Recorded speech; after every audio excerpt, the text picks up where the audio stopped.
அனைவருக்கும் வணக்கம். இன்னைக்கு சிறகடிக்க சீரியல் என்ன ப்ரோமோ நடந்துச்சுன்னு பார்ப்போம். முத்து வந்து ஒரு லெமன் வாங்கி வச்சிருக்காரு. மனோஜ் தான் இந்த நகையை எடுத்தான், அவங்க அம்மா தான் இதுக்கு வந்து ஹெல்ப் பண்ணாங்க அப்படிங்கிறது எப்படியாவது கண்டுபிடிக்கணும்னு சொல்லி சும்மா போலியே ஒரு எலுமிச்சம்பழத்தை வந்து வச்சிருக்காரு. அதுக்கு பயந்துட்டு மனோஜ் அவங்க அம்மாவும் இன்னொரு சமையல் கிட்டக்க போய் அவங்க கிட்டக்கு ஒரு லெமன் எடுத்துகிட்டு வந்து அதுக்கு ஆப்போசிட்டாக வச்சிடறாங்க.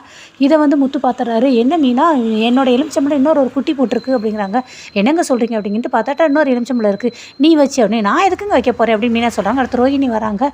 ரோஹிணிகிட்ட கேட்குறாங்க, ஹலோ அது நீங்கள் தானே எலுமிச்சம்பழம் வச்சிங்கன்னு. நான் வச்சேன், நான் ஒரு பழம் தான் வச்சேன், ஆனால் பார்த்தீங்கன்னா இன்னொரு பழம் இருக்குது அப்படிங்கிறாங்க. இது யார் வச்சது அப்படிங்க. என்னடா பிரச்சனை, நான் தானே வச்சேன் அப்படின்ட்டு மனோஜோட அவங்க அம்மா விஜயும் சொல்கிறாங்க. நீங்கள் வச்சிங்களே, நீங்கள் எதுக்கு வச்சிங்கன்னு. எல்லாம் நல்லா நடக்கணும், எல்லாருக்கும் நல்லா இருக்கணும் அப்படின்னு சொல்லி வச்சேன், நீங்கள் எதுக்கு வச்சிங்க அதெல்லாம் அப்படின்ட்டு. கோயிலுக்கு போனேன், இந்த மாதிரி பார்வதி கூட கோயிலுக்கு போகும்போது அங்கே ஒரு இடத்துல சாமி பாதத்தில் வச்சுருந்தேன் எல்லாமே சொன்னாங்க, அதனால் வந்து வச்சேனே. அதை எப்படி நீங்கள் வைக்கலான்னு வீட்டில் இருக்க எல்லோரும் நல்லா இருக்கணும்னு சொல்லி அப்படி எப்படின்னு அனுப்புகிறாங்க. சரி இன்னைக்கு நைட்டு தெரிஞ்சிரும்ல, இன்னும் ஒரே நைட்டு தானே, கண்டிப்பாக பாரு எனக்கு வாய் இழுத்து கூட ஏதாவது தெரிஞ்சிரும்ல அப்படின்ட்டு எல்லாம் அவங்க ரூமில் போய் படுக்க போயிடுறாங்க. ஆனால் மனோஜ் வந்து படுத்திருக்காரு. அவருக்கு தூங்கவே வரல. அடுத்து அவங்க அம்மாவுக்கு ஃபோன் போடுறாங்க. அவங்க அம்மாட்ட பேசுகிறாங்க. டே நான் வெளியே ஹாலில் தான் இருக்கேன், நீ வாடா அப்படிங்கிறாங்க. இம்மா இந்த லெமன் இருக்கிறனால தானே இந்த பிரச்சனை, பேசாமல் இந்த லெமனை தூக்கி போட்டுடலாமா அப்படிங்கிறாங்க. ஆமாடா எனக்கும் அப்படி தாண்டா தோணுன்னு. சரி வாங்க அப்படின்ட்டு பூஜை ரூமில் போய் அந்த லெமன் எடுத்துகிட்டு வெளியில் வந்துடுறாங்க. கரெக்டாக நேரம் மனோஜ், மீனா எல்லாருமே முத்து எல்லாருமே வந்துடுறாங்க. லைட்டை போடும்போது இந்த பாருங்க இந்த மாதிரி வேலையை பார்க்குறாங்க. இதே எதுக்கு எடுத்துக்கிட்டு இருக்க நீ அப்படின்னு சொல்லி அண்ணாமலையும் கேட்குறாரு. அதனால தான் எல்லோரும் வெயிட் பண்ணுங்க, தூங்காதீங்கன்னு சொல்லியிருந்தேன். பார்த்தீங்கன்னா இன்றைக்கி நைட் என்ன நடந்திருக்குன்னு கண்டிப்பாக தெரியும்ல. இப்போ சொல்கிறா நீ தேவையில்லாமல் எதுக்கு அந்த லெமன் எடுத்து தூக்கி போட போகிறீங்க அப்படின்னு முத்து வந்து மனோஜ் கிட்டக்கையும் அவங்க அம்மா கிட்டே கேட்குறாங்க. டே நீயாட்டி எங்கெங்கேயே கொண்டு வந்து லெமன் எடுத்து வச்சிருக்க, வீட்டில் வந்து யாருக்கா ஏதாவது ஆயிடுச்சுன்னா எல்லாருக்கும் நல்லது நடக்கணும் அப்படிங்கிறதுக்காக இந்த லெமனை தூக்கி போடுறோம் அப்படின்னு அவங்க அம்மா திருப்பி அப்பயே மழுப்புறாங்க. அப்போ நீங்கள் அதை பகலில் போட்டுருக்கணும் தானே, எதுக்கு அத்தச்சாமத்தில் 12 மணிக்கு மேலே இந்த லெமன் எடுத்து போடுறீங்க அப்படிங்கிறாங்க. அப்போ நீயே கேளுப்பா அப்படிங்கிறாங்க. அதுக்கடுத்து மனோஜ்கிட்ட கேட்குறாங்க. உடனே ரோஹிணி வந்துட்டு மனோஜ் எதுக்கு நீ தேவையான பேசிட்டு உள்ளவா அப்படிங்கிறாங்க. டே அக்யூஸ்டே நீ தான், இன்னும் அந்த வழக்கு என்னன்னு முடியல, நீ எங்கடா உள்ளே போகிற, நீ வெயிட் பண்ணுற அப்படின்னு சொல்லிட்டு முத்து வந்து அவன் விடாமல் அவங்க அப்பா கேட்க சொல்கிறாங்க. அவங்க அப்பா மாறி மாறி கேட்குறாங்க. என்ன நடந்துச்சு சொல்கிறா, என்ன நடந்துச்சு சொல்கிறா, நீ இப்படி உண்மையை மறைக்கிறவங்க இருந்தால் மூஞ்ச பார்த்தாலே தெரிஞ்சது, சொல்லுடா அப்படின்னு திருப்பி கேட்குறாங்க. முத்துவும் கேட்குறாரு. டே மீனோட நகையை நீ என்னடா செஞ்ச சொல்கிறா சொல்கிறேன். ஆமாடா நான் தாண்டா எடுத்துகிட்டு போனேன், நான் தாண்டா அதை விற்று, இப்போ அதுக்கு என்னடா செய்யணும் அப்படிங்கிறாங்க. என்னடா சொல்கிறேன், நீ தான் எடுத்துகிட்டு போனி அப்படின்னு அண்ணாமலை கேட்குறாங்க.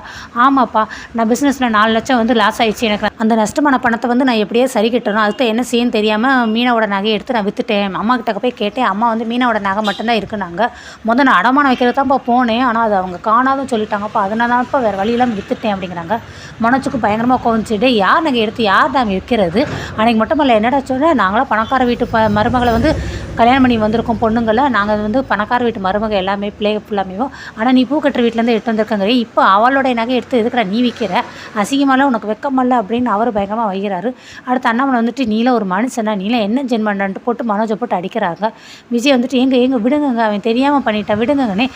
வாயை மூட்டு, நீலாம் ஒரு மனுஷியா, நீலாம் என்ன ஜென்மம், நீ அவன் நகையை எடுத்திருக்கான், நீ தான் அந்த நகையை வேறு எடுத்து கொடுத்துருக்க, ஆனால் அதை மறைக்கிறதுக்கு எத்தனை போய் எத்தனை பித்தலாட்டம், என்ன பிள்ளையை வளர்த்துருக்க நீ, இதுதான் நீ மனோஜோட லட்சணமா, என்ன சொல்லி கொடுத்துருக்க, அவனுக்கு சொல்லி கொடுத்தது எல்லாமே திருடு பொய் பித்தலாட்டம் ஃபுல்லாமே தேவையில்லாத ஆகாத சொல்லியிருக்கு, இது தான் நீ பித்தளை எடுத்த லட்சணமா, ஆனால் மனோஜை நான் வளர்த்தேன் இதே நீ வளர்த்த லட்சணமா அப்படி இப்படின்னு பயங்கரமாக திட்டுறாங்க. அதுவும் இல்லாமல் நீ நகையை திருடுறது இல்லாமல் மீனா மேலே பழியை போட்டு மீனாவோட அம்மா வேற குறை சொல்லியிருக்க, எங்கள் அம்மாவோட கேவலப்படுத்தியிருக்க, இப்படி என்னென்னா செஞ்சுருக்க, நீ ஒரு மனுஷ ஜென்மமாச்சே, உன் கையால் இனிமேல் நான் தண்ணி கூட வாங்கி குடிக்க மாட்டேன், உன்கிட்ட இனிமேல் பேசக்கூட மாட்டேன், உன்கிட்ட பேசுனது பெரிய பாவம் அப்படிங்கிறாங்க.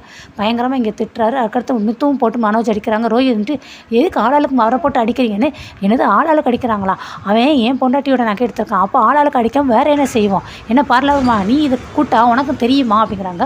ஸ்ருதி என்ன கேட்குறாங்க. என்ன மனோஜ் நீங்கள் மீனாவோட நகையை போய் எடுத்திருக்கீங்க, இதுவே உங்களுக்கு வந்து ஒரு அநியாயமாக இல்லை, நீங்கள் இதுதான் பண்ணியிருப்பீங்க, எனக்கு ஒரு டவுட் இருந்துச்சு, அதனால தான் அன்றைக்கி நாங்கள் ஜுவல் நகையிலேருந்து நாங்கள் தான் பேசணும்னு சொல்லி ஃபோன் கால் பண்ணி நான் தான் பேசினேன், பட் அதிலலாம் நீங்கள் மாட்டலை, ஆஃப்டர் இந்த ஒரு எலுமிச்சம்பழத்தால் நீங்கள் மாட்டிட்டீங்களே, இது என்ன செயல், இதுவே உங்களுக்கு தப்பாக தெரியல அப்படின்னு சொல்லி ஸ்ருதியும் கேட்குறாங்க. ரோஹிணி வந்துட்டு இப்போ ஆளாளுக்கு அவரை போட்டு திட்டுறீங்க அப்படிங்கிறாங்க. என்ன ரோஹிணி இது ஒரு பெரிய விஷயமா தெரியலையா, அப்போ உங்களுக்கு ஏற்கனவே அந்த நகையை திருடுனது உங்களுக்கு ஏற்கனவே தெரியுமா அப்படிங்கிறாங்க. ஆமாம் எனக்கு தெரியும். என்ன உனக்கும் தெரியுமா, என்னம்மா நீ அவள் தான் பிள்ளை மேலே பாசமாக இருக்குன்னு சொல்லி அவள் எல்லா நகை திருடலாம் மறைக்கிற ஃபுல்லாக மறைக்கிற, நீ எனக்கு சப்போர்ட் பண்ணுறிய, கல்யாணம் பண்ணி வந்தவளாக உருப்படியாக இருக்க வேண்டாமாண்ணே. இல்லை மாமா எனக்கு இது என்ன ஒரு நாளைக்கு முன்னாடி தான் தெரியும், என்கிட்ட இது எதுவுமே அவங்க சொல்லவே இல்லை, சொல்லியிருந்தால் கண்டிப்பாக நான் மீனாவோட நகையை வந்து விற்கிறதுக்கோ அலோ பண்ணுறதுக்கோ அந்த நகையை தொடக்க எதுக்குமே நான் அலோ பண்ணியிருக்க மாட்டேன் அப்படிங்கிறாங்க. ஏன் அத்தை நீங்கள் என் நகையை திருடிட்டு என்னமே பழிய போட்டீங்க, சொல்கிறீங்களே, இது எந்த விதத்தில் நியாயம்? அதுவும் எங்கள் அம்மா வேறு நீங்கள் குறை சொல்கிறீங்க. மற்றதெல்லாம் சொல்லதான் சரின்னு இருப்பேன். ஆனால் எங்கள் அம்மாவை நீங்கள் குறை சொன்னீங்க பார்த்தீங்களா, அது எவ்வளோ பெரிய தப்பு தெரியுமாண்ணே. சும்மா வாய மூடுறி, என்னமோ பெருசு, என்னமோ நீ தான் இந்த நகையெல்லாம் அள்ளிட்டு வந்த மாதிரி சொல்கிற. இவர் கொடுத்த காசை தான் நீ வாங்கினே. வாய மூடு, நீ பேசுறதுக்கு இந்த அறிகதை எதுவுமே உனக்கு கிடையாது அப்படின்னு சொல்லி அண்ணாமலையும் பயங்கரமாக திட்டுறாரு. நீ என்ன ஜென்மம், நீ முத்து மீனாவோடைய நகையை எப்படி நீ எடுத்து அங்கே விற்கிறதுக்கு நீ கொடுத்துருக்கனே. எங்கள் பீரோவில் சும்மா இருந்துச்சின்னு சொல்லி நான் தாங்க கொடுத்தேன் அப்படிங்கிறாங்க. வாய மூடு, பீரோவில் சும்மா இருந்துச்சா? உன் கூட வாழ்கிறக்கே பயமாக இருக்குது. நீ உன் பிள்ளைக்காக எதாவது செய்யணுங்கிறதுக்காக என்னையே கொள்கிற அளவுக்கு நீ கூட துணிஞ்சிருவா. அதனால் உன் கூட வாழ்க்கை நடத்துறதுக்கே பயமாக இருக்குது. என்னங்க இப்படிலாம் பேசுறீங்கன்னே, வேறு எப்படி பேச சொல்கிற? நீ என்ன வேணாலும் செய்வேங்கிறது இது மூலமாக நிரூபிச்சிட்டில.